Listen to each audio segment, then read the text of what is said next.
for such an intense period that you were campaigning for Abigail and still continue to campaign, but you were amongst the other hostage families. And you can reflect on that relatively short period, which would have felt like an eternity for you, I'm sure. Exactly. Right.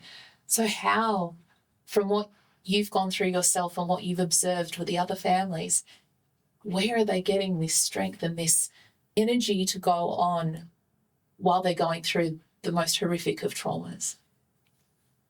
It's your family. Yeah. You'll do anything to bring home your loved ones. You will cross the world. You will go anywhere. You will speak to anyone.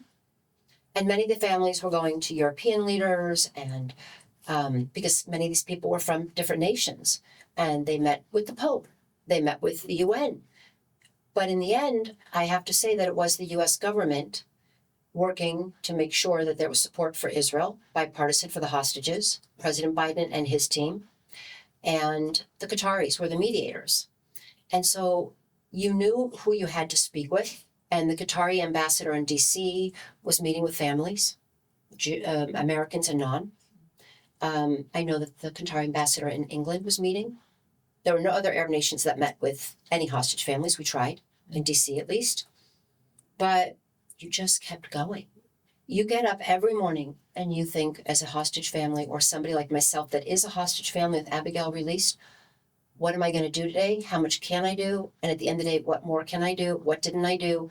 And I spent a lot of time with the families, the American families, the international families, the Israeli families, and they all just kept going. And there'd be highlights where they'd think they were coming out, and then there would be disappointments. And, I I spent a lot of time with Edan Alexander's parents. He grew up in New Jersey, 21, and as we know, he was finally released after 584 days. Yeah. And I know what it meant to go with this family and travel the world, spend hours and hours in Washington, D.C., but also go to their home and in their community in Tenafly, New Jersey, to celebrate Shabbat.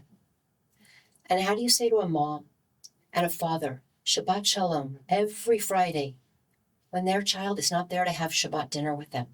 But they keep going because there's a tradition.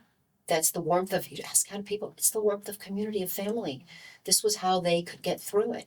And it was only last week when I said Shabbat Shalom to his mother, knowing that she had already hugged him and been with him, that I felt it was okay to say it. Mm. And so when you ask, I think that you just wake up every day, and I know for Yael and for Adi, the parents, that's all they could do was keep going, keep talking, keep trying. And I think that that's one of the most important messages. We must keep these hostages in people's minds so that the leaders have to keep fighting to make sure that there will be some diplomacy that brings everyone home.